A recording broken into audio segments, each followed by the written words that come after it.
Senator Roger Marshall, member of the Homeland Security and Governmental Affairs Committee. So you just heard the president say that the former president had every opportunity to defend himself in court and that the justice system worked. What do you say to that, Senator?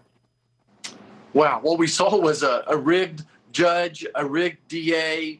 The whole timing of this trial was rigged as well. No, I don't think that this is what supposed to look like. I think everybody across the world is looking at this mockery and saying the president of the United States took the blindfold off of Lady Justice and then he threw her underneath a speeding bus. No, he did not have an opportunity to defend himself. Not when a judge, like he had in this particular trial, put their total weight on the scale. Well, you are one of the signers of a Senate letter that suggests you don't want to cooperate with the Biden administration on anything that doesn't involve the safety and security of the American people as a result of this conviction.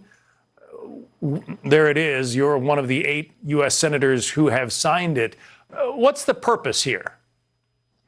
Right. So we've seen Joe Biden make a mockery of our legal system, and we are going to fight fire with fire. We are going to grind the Senate to a halt as best we are going to fight against every one of his political nominations, every one of his judges that he's nominating, any type of his agenda we can. We're going to slow it down as best possible. There's something called unanimous consent, and that's how about 90% of the legislation gets through the Senate. We're going to do everything we can to throw the brakes on this. Look, what Joe Biden did was election interference by attacking his chief political rival, keeping him from out there campaigning.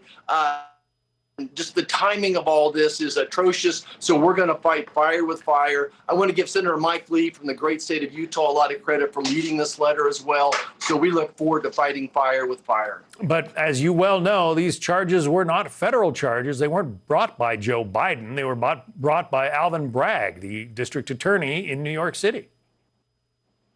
Yeah, no doubt about that. But, show me what was the real crime that they were trying to put together.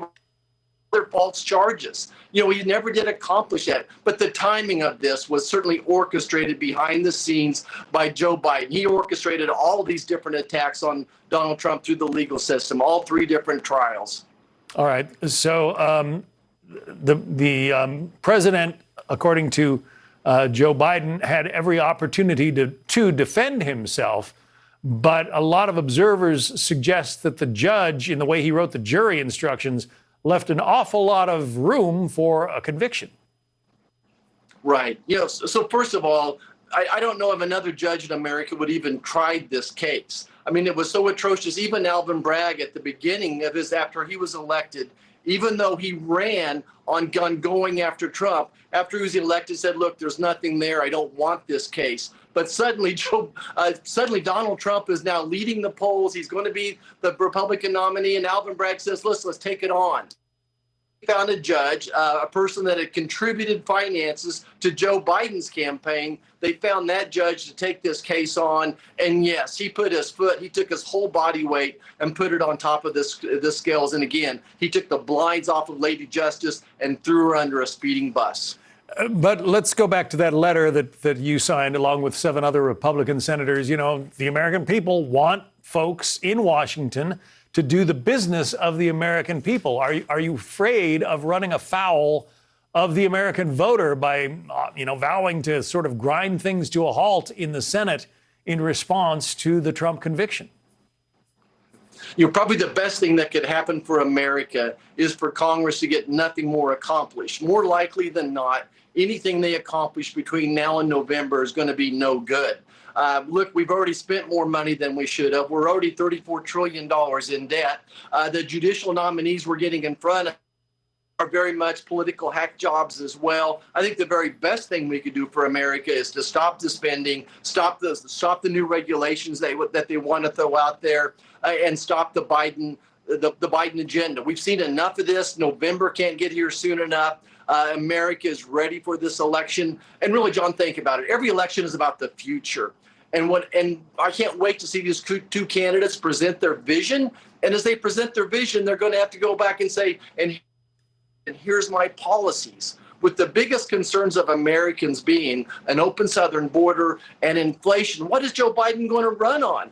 As opposed to President Trump can say, look, I secured the border. We didn't have inflation. We had the greatest economy of my professional lifetime. I was rolling back regulations. So President Trump has everything to run on. I think that yesterday or Thursday's verdict was just a blip on the radar screen, and Americans are ready to move forward. Very quickly, Joe Manchin left the Democratic Party as a senator after the Trump verdict, says he is an independent now, but he will still caucus with the Democrats. Does that change anything in the U.S. Senate? Well, I think that, again, on these 50-50 nominations as they go forward, I think he's got a foot now more in the moderate water as well. So I think he's going to be more inclined to say, wait a second, these judicial nominees that Biden has given us that are not qualified, politically minded as well, that some of those won't make it across the finish line. And I just have to point out, think about who the Democrat Party is today. It is not the Democrat Party of John F. Kennedy. It's certainly not the Democrat Party of Joe Manchin anymore either. Kirsten Sinema left them as well. Look, people are leaving the Democrat Party. Joe Biden, he's not alone either. Joe Manchin is not alone. So I think that we're seeing this wave throughout the nation. Kansas Senator Roger Marshall, Republican. Thank you. Thanks, John.